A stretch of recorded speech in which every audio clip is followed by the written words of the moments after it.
Assalamualaikum warahmatullahi wabarakatuh. Alhamdulillahirabbil alamin wa bihi nasta'in ala umuri dunyadin. Wassalatu wassalamu ala asyrofil anbiya'i mursalin sayyidina Muhammadin wa ala sayyidina Muhammad. Amma ba'du.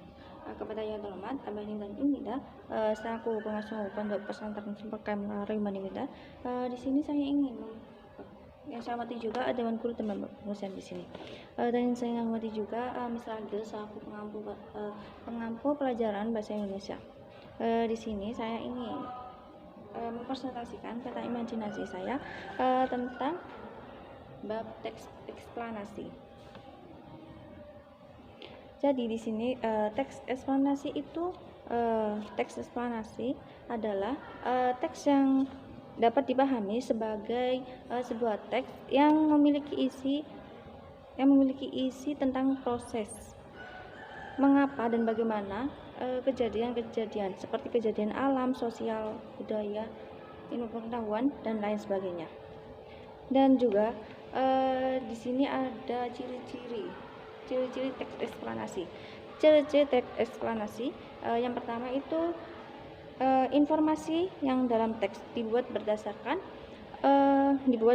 fakta atau kejadian yang sebenarnya. Dan yang kedua itu ada juga pembahasan dalam teks eksplanasi adalah tentang suatu fenomena yang bersifat keilmuan atau juga memiliki keterkaitan dengan suatu ilmu pengetahuan. Yang ketiga itu ada juga penjelasan yang disajikan dalam teks itu bersifat informatif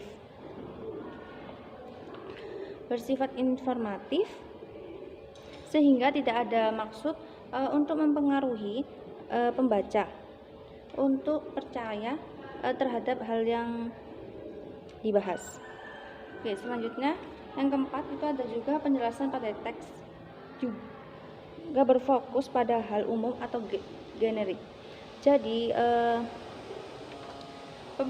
penjelasan pada teks eksplanasi yang berfokus pada hal umum atau generik itu dan tidak ada partisipasi dari manusia. Misalnya itu ada seperti tsunami, banjir, gempa bumi, hujan, tanah longsor dan lain sebagainya. Terus yang terakhir ada juga tujuan eksplanasi itu untuk membuat pembaca itu mampu menjelaskan fenomena atau peristiwa yang sedang terjadi dengan menjelaskan proses atau sebab dan akibat dari peristiwa tersebut. Dan yang terakhir ada juga struktur dari teks eksplanasi itu ada 3. Yang pertama ada identifikasi fenomena, dan yang kedua ada rangkaian kejadian, dan yang ketiga itu ada interpretasi. Jadi yang pertama itu ada identifikasi fenomena. Jadi identifikasi fenomena itu bagian yang pertama dari struktur teks eksplanasi. Maksudnya itu adalah identifikasi fenomena itu sendiri dapat dipahami sebagai penjelasan dari sebuah teks eksplanasi. Dan yang kedua itu ada rangkaian kejadian. Rangkaian kejadian itu bagian yang kedua dari teks eksplanasi. Secara umum itu rangkaian kejadian dijelaskan mengenai penyebab sekaligus akibat yang dapat terjadi dari fenomena tersebut. Dan yang terakhir ada interpretasi. Jadi interpretasi itu bagian yang ketiga dari teks eksplanasi.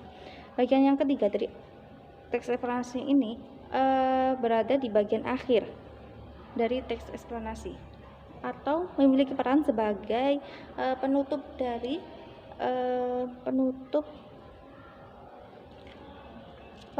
dari penjelasan suatu peristiwa yang sedang dibahas. Oke, cukup sekian dari saya. Kurang lebihnya mohon maaf.